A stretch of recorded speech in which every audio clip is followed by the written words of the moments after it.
Hello, ladies and gentlemen, and everything in between, and welcome to a TrebleChin entertainment segment we like to call Thoughts. This is a show where we take a movie that the other has not seen, and we ask them thoughts after we show it to them. Today I will be talking to Drew about V for Vendetta. Would you introduce yourself? I am Davey. And today I will be talking to Drew about V for Vendetta. Hello. He had not seen V for Vendetta until about a month ago now. Yeah. I saw it on the right day. Yeah, on November the 5th when they showed it at the Alamo. Because I was told like that's the only way that you could see it, and like I was first told 3 or 4 years ago that I need to see it on November the 5th, and then I forget about it until after the 5th had happened. I'm like, shit. Yeah. So I just never saw it. But then we discovered the Alamo. Yeah. Well, you showed me the Alamo Draft House. Yeah. And we'd been going to that for like the last year, and we found out that they were playing it, so I was like, oh yeah, I'm so going to that. This is the movie that made him remember the 5th of November. Remember the 5th of November. The gunpowder treason and plot. I know of no reason the gunpowder treason should ever be forgot. So, oh my God, Hugo Weaving. Yeah, I have a few questions for Drew. First off, I want to know what were your thoughts going into this movie? Because like, I don't remember actually telling you a whole lot about it. I just remember telling you. I had none really. Yeah. Like going into it, I was continually told that it was a great movie, that I should see it, but I didn't really know what it was about too much. Yeah.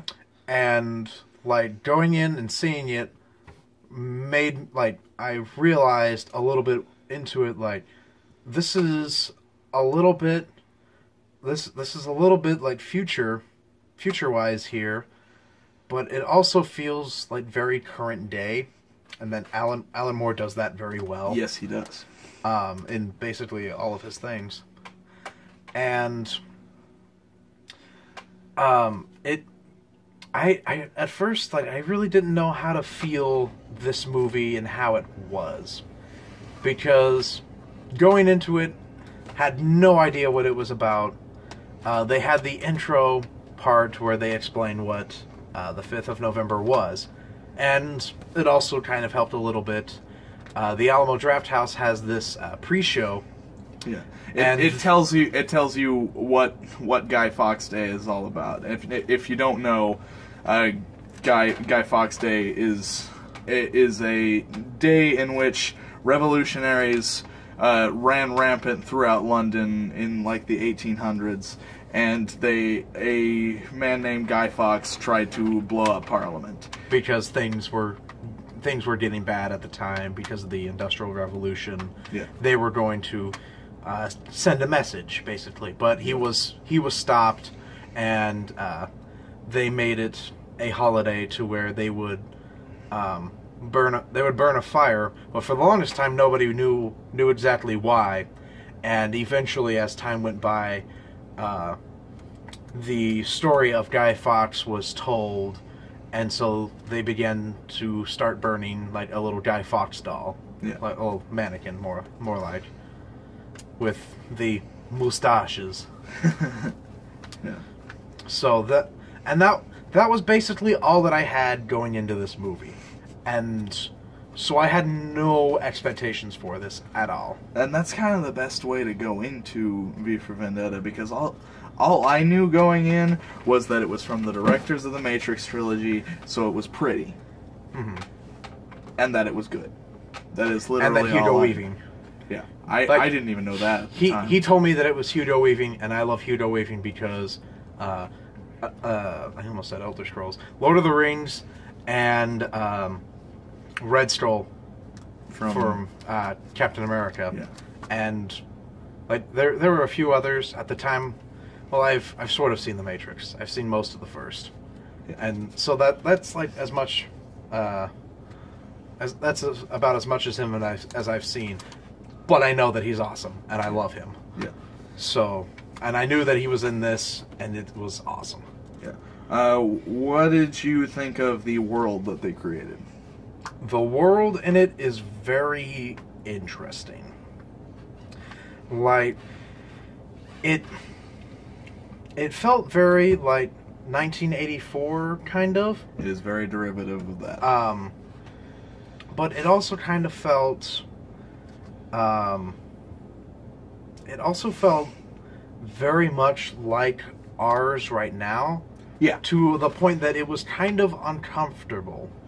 Well, that's what really makes it hit me, is like, it's very current. Mm-hmm. Like, even though the comic book was written a while ago, Yeah. like, it's very, very current, and like, it kind of tells a story of like 1984. It kind of tells a story of like where we're headed, Mm-hmm. and like what's coming, because like the revolution that they put together, like, Yeah. seems like something that could happen today. Oh yeah, it definitely could. It's just also, what also kind of gave it that realism factor to it is like that fear of the government, Yeah. and like that's always been there, but if you look at it like nowadays, it feels a lot more there than it used to be, Yeah. because like we've got all the terror of ISIS, but then also like the country itself is tearing itself apart. Yeah. Like with that, like after I saw this movie, like all of that stuff started to happen. I'm like, oh god, Yeah. quit! Get the Guy Fawkes mask. Well, some people are already getting the Guy Fawkes mask. Well, I mean, there's always Anonymous, Yeah. but shh. They've already gotten the Guy Fawkes mask. They've They've broken them out. They're here. So the world I find very interesting, and kind of, I also kind of find it very familiar to like a bunch of other stuff that probably took their ideas from this, in having the like the image of their president or prime minister like stay intact as it is, but he's actually this like crinkly old man. Yeah. It's sort of the world kind of reminds me of like a modern day Star Wars Empire. Sort of like that. Sort of like the Big Brother thing in Mhm. 1984, and a little bit like there's a lot of Nazi Germany in there too. Yeah, but I feel like it's the Empire in that like John Hurt plays the president, Yeah. and everyone sees him as this very specific thing, but what he actually looks like is very different from what the public eye views him as, Yeah. which I feel definitely kind of derives from Palpatine in Star Wars, Yeah. which is kind of a really, really interesting thing. Yeah. To a back to a more surface thing. What did you think of the visual style of it? Like visual how? Like Like the slow motion, like the way it uses color, the way it like kind of makes itself look like a comic book. I liked that. Like when did this movie come out? It came out in 2006, I believe. 6? Okay. Cause like looking at it with like the slow motion segments and how dark it is, you can definitely tell that this was one of the what's their names? Wachowski siblings now. Yeah. Was one of their films, because the slow-mo definitely felt like Matrix type Yeah. of style, Mhm. which isn't bad. In fact, the slow-mo in the first Matrix is awesome, and I love it. Mhm. It's definitely well used, and here it's definitely good. Yeah. The use of color, a lot of the times I didn't necessarily notice, but when it did happen, it was very pretty. Mm-hmm.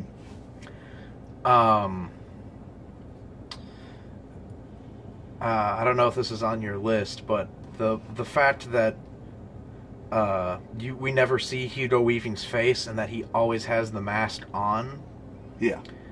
Like, I feel added to that character so much more that we never saw what lies beneath the mask. We always just knew like that was his face. It's one of Hugo Weaving's most expressive performances too. Yeah, and you never without his face, and you never see his face because he's got the voice. He has the mannerisms, and like he says it best. Like he says, beneath this mask, there is a face, but I am no more that face than I am the muscles beneath it or the bones beneath them. Mm-hmm. This mask is me. Yeah. Who I am is the idea that I've created, which it hits me really hard. Yeah. Like it's a great message. He's a beautiful, beautiful character.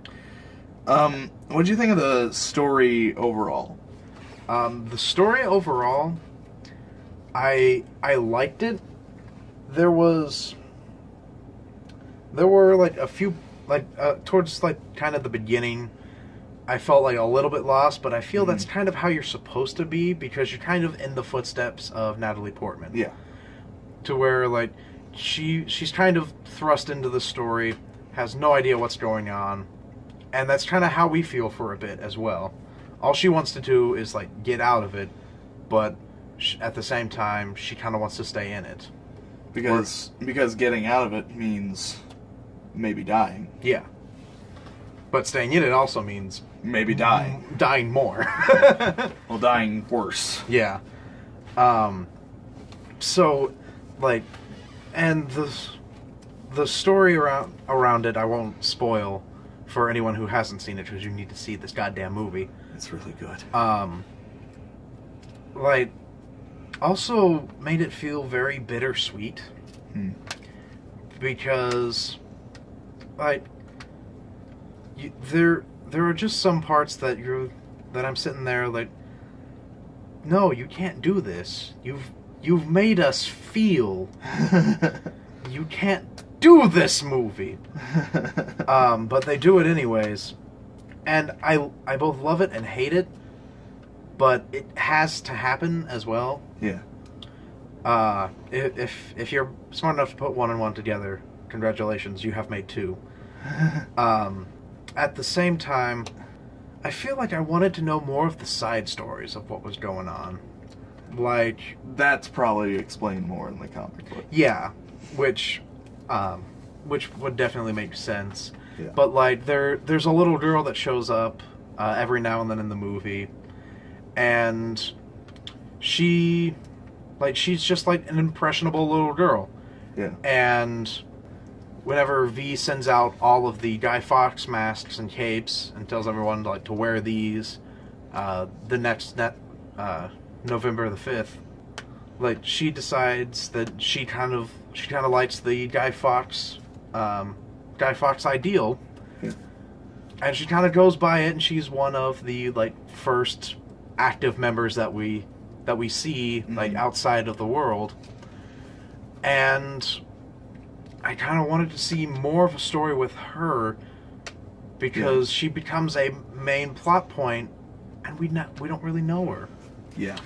And that happens with a lot of the people in here. Like, we kind of want to know more about people, but there's just enough to where we can get through the story. Yeah. Well, that's the thing about movies.